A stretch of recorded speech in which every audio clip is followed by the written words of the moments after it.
Wada, here we go again. We're back with another, well, this isn't a review.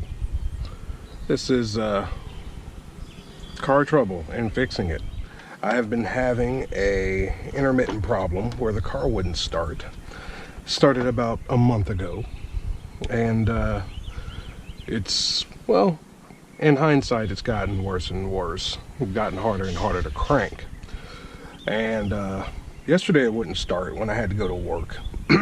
And I charged it, got it started, went to work. Went to leave from work, wouldn't start. Had a coworker give me a jump. Car started, was going fine, disconnected, we packed everything up. Got in the car, as soon as I revved the motor, it cut off. Had to jump it again. So, the battery with no load is reading 12.4 volts. And now keep in mind, this is a cheap Syntec Harbor Freight multimeter. But anyway, it's reading 12.4, which is halfly, from what I understand, a half charged battery. It should be upwards of 12.7. See how hard that was to crank up? It's very sluggish. Now going back and testing the load, or the battery with load on it, and with the alternator charging it, it's at 13.8-ish. And from what I understand, it should be upwards of 14 and a half. So that right there tells me that my alternator is being kind of kooky. The part that I said I can't show you is I did have my wife start the car while I had the leads on the battery. And from my understanding, a bad battery would have dipped from 12 volts to about 4 to 3 volts. And it didn't. It dropped to 9.9, which, keeping in mind that this isn't a very accurate multimeter, that means that the battery, its code cranking amps are fine. It's just not getting charged. So what I'm gonna do is change the alternator. Another factor that's getting me to change the alternator before buying a battery is, well, there's two factors. One, believe it or not, an alternator is cheaper. And two, my father-in-law pointed out, this battery here is from 2013, which is roughly 4 years ago. Let's see, 2014 in June. Well, it's coming up on 5 years. And two, this is still the original alternator. So we're gonna do an alternator change, guys. First thing you're gonna wanna do is disconnect the battery, of course. That's always the first step in any kind of car work. Whether you actually absolutely have to or not is up for debate, but I'm gonna be safe.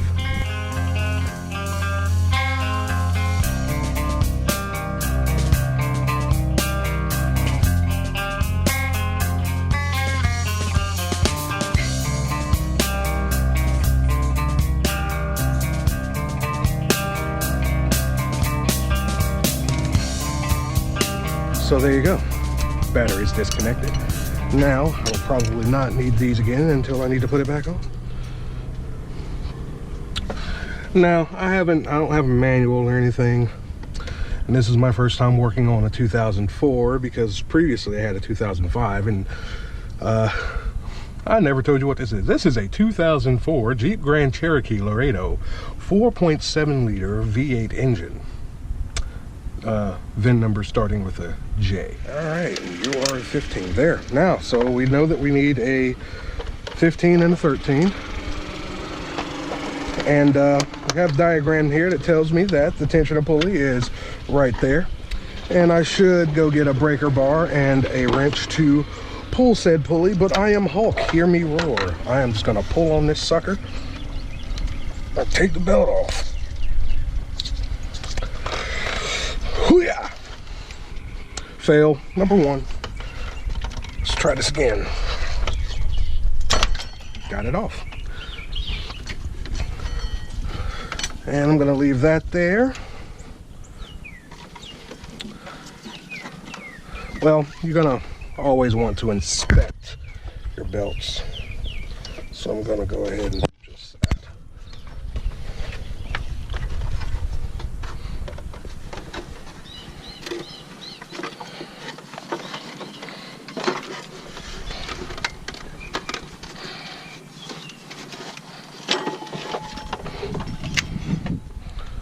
And this belt actually looks pretty good. No frays. Grooves are fine. No flat spots. So that belt is fine. I will not be changing said belt. But anyway, this weather is so bipolar. And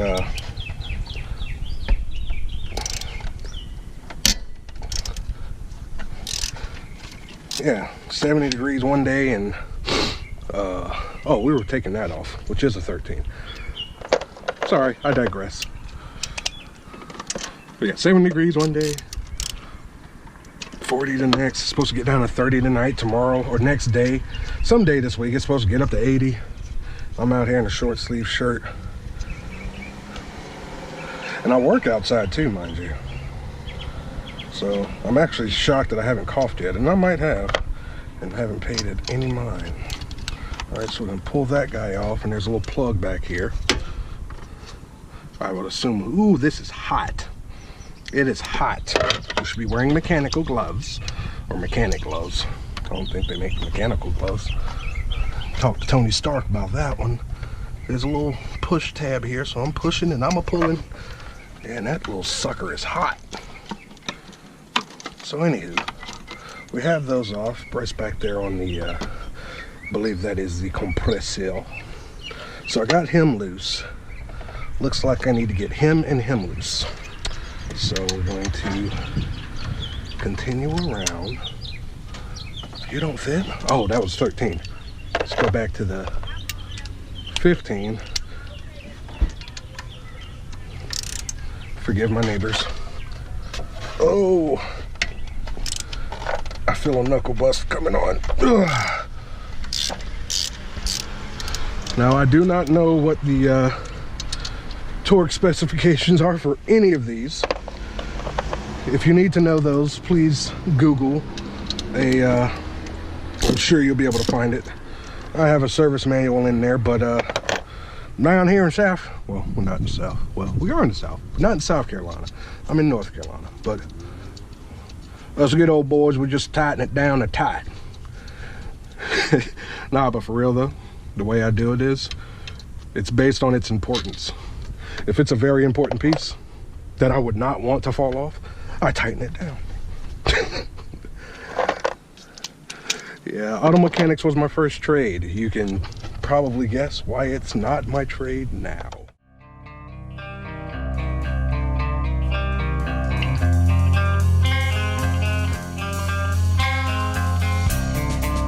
It's also important to remember what bolt goes where. Alright, long guy goes at the bottom, thick guy goes on the side, and little guy goes on top.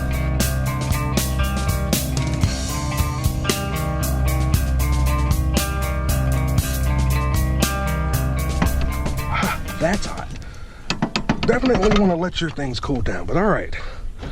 There's this POS here, and as I can see here now, there's grease flowing off of here. And this could be the culprit of the sound I was hearing.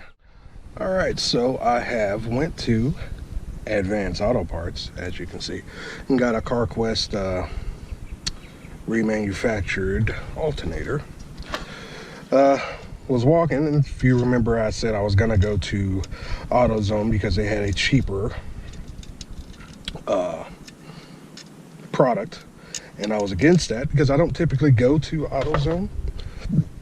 I am an Advanced guy, but I was walking up there, and the Lord told me to stop there and see what they had, despite what it said online, mind you.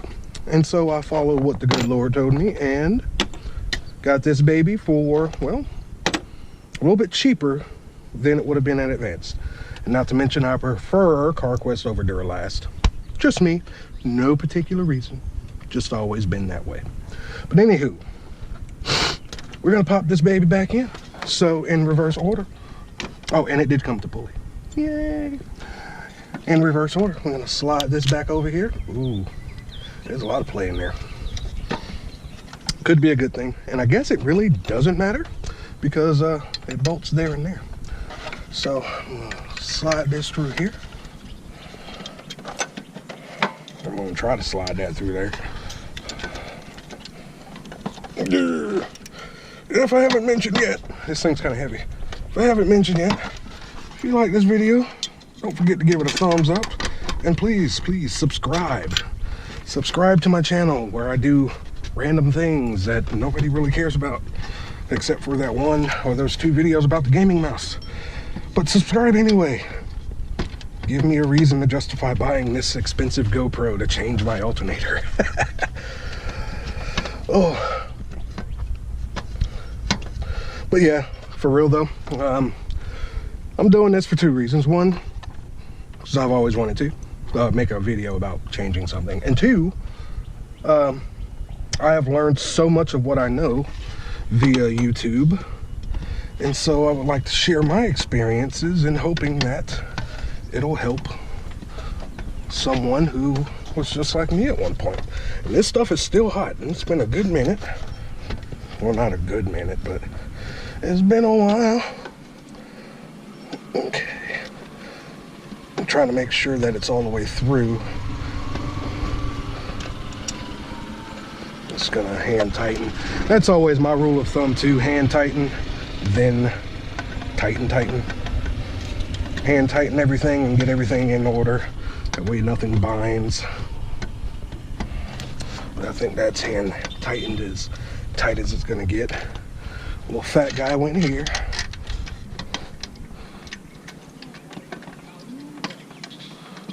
Somebody said ahooga. All right, hand tighten, hand tighten, hand tighten. And a little guy went up here.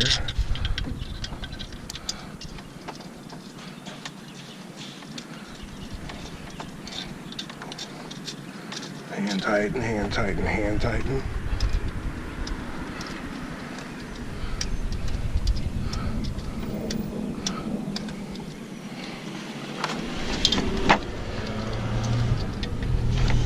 I'm gonna use this guy here because fingers are too fat to fit in there comfortably. Yeah, because this is totally comfortable. Birds, these finches. I have a lot of finches around here, and they're very noisy finches in my tree. Noisy finches in my tree. Make a rap song. Noisy finches in my tree. What? All right. So now that that's there, I'm gonna plug this guy back in the back. If you remember, the little press tab was up. And like I said before, none of this stuff was like... All right, the GoPro actually took what I was saying as a command to stop. But anyway, the best way to learn how to do these things is to just get in there and do it, you know? I'm not gonna put this old guy back on. It came with its own lock nut and lock washer and nut. I'm gonna go with that. But yeah, the best way is just to get in there and do it, man. It's the only way, well, not the only way. I feel it's the best way to learn how to do things. Lived with my brother Johnny out on the farm for a spell, working on, yeah, I said for a spell. But yeah, it was out on the farm, and he had a race shop out there, and he taught me a lot of what I know about cars, a whole lot.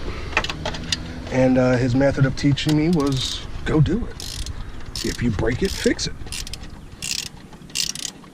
And I came up with my philosophy: if a man made it, then a man can fix it. And so, being kind of person I am, I feel if you can break it, you better be able to fix it. So here we are.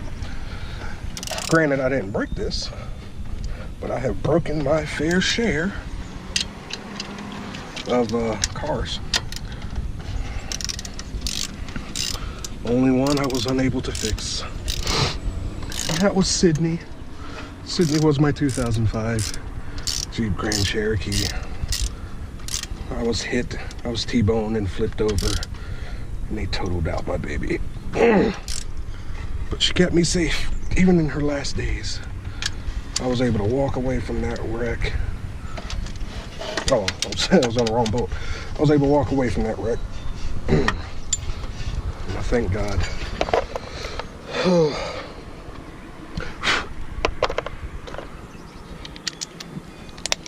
All right, let's tighten down this little guy.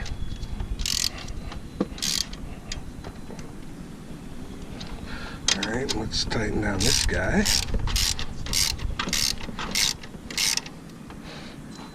Nice and tight,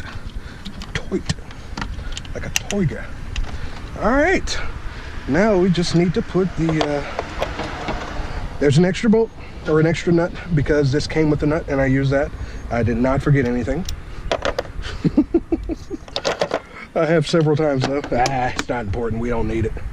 All right, so now we're going to, I'm gonna put this nut, put that nut right there. Now we're gonna put this belt back on. I'm gonna follow our belt routing diagram here. And you have to watch me fumble about trying to get this on.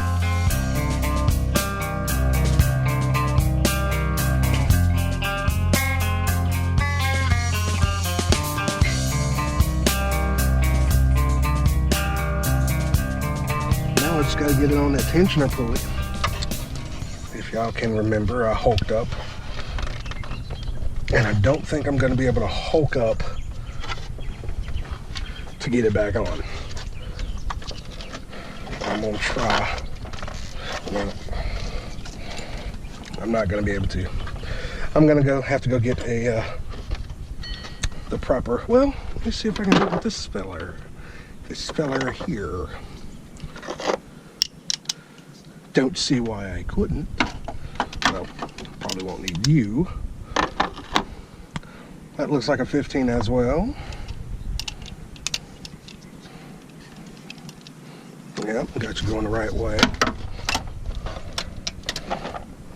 Don't you fall. It'll cause a catastrophe.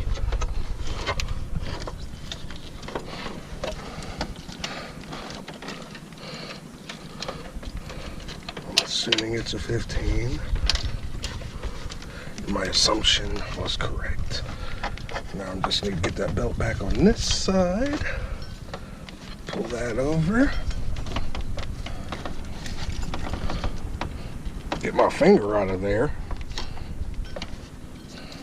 All right. Hold that there, thumb.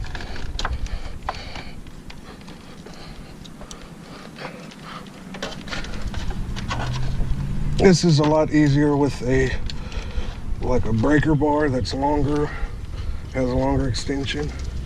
All right. But going back to what I was saying, that looks about right. Going back to what I was saying, when you learn that way, by just doing it, you see how things work. And I feel once you understand how something works, you can fix it. Like I was able to just do that. With the tensioner pulley because I knew what needed to be done, so I could figure out an alternate way to do it because I understood what needed to happen. But anyway, now we're going to check the belt and make sure everything is lined up properly. Make sure these backs are the back side of the belt on these pulleys here. What is that, the water pump? I'm not sure. There's power steering there. I replaced that not too long ago. Make sure it's not too loose, not too tight, nothing's bound in any way. Everything looks pretty good. And if it doesn't, you'll see it and you will yell at me and or wait for catastrophe to hit. So let's reconnect the battery. And See how she fares. Righty tighty, loosey lefty.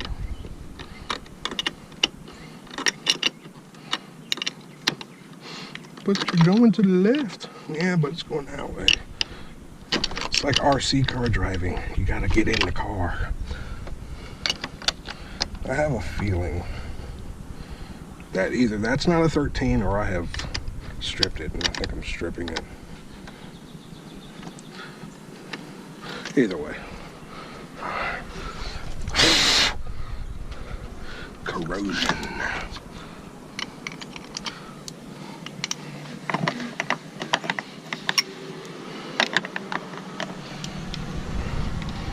The mold it grows in. I mean, it's clean for the most part. Not enough there to cause an issue. So I'm gonna slap that back on. Sizzling and sparkling and such. Sparking, not sparkling. And we're gonna tighten this buddy back down.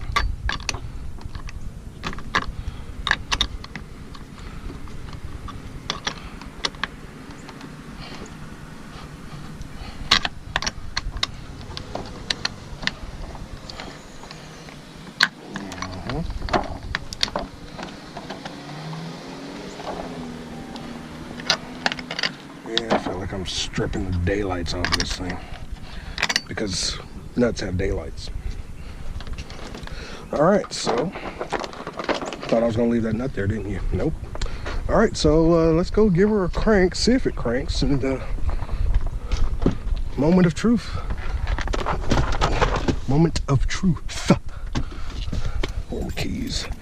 There they go. I ripped my thumb open. Oh well.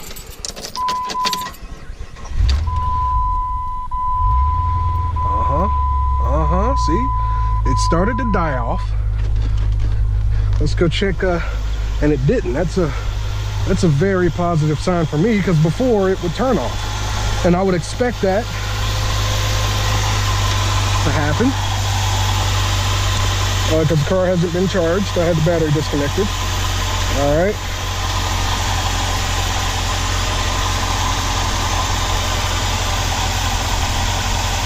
And it's at 13.8, and it's, check the alternator here. It's at 13. It's varying. About 13.9, I'll leave it there. But I do believe I have fixed the problem. I do believe I had a bad alternator, and whether I did or not, I have successfully installed the alternator, and it is working properly. Now, as far as the battery being good, or the cable, the charge cable itself, this cable here, because they do go bad, at which point you would get another cable. But and that's an easy enough fix. You open up all this here, and you just replace that cable and tape it back to it. It's simple as that. Well, I hope this was helpful to you. Remember, if you like the video, please give it a thumbs up, and subscribe if you haven't done so. I would greatly appreciate it, and I'll see you next time.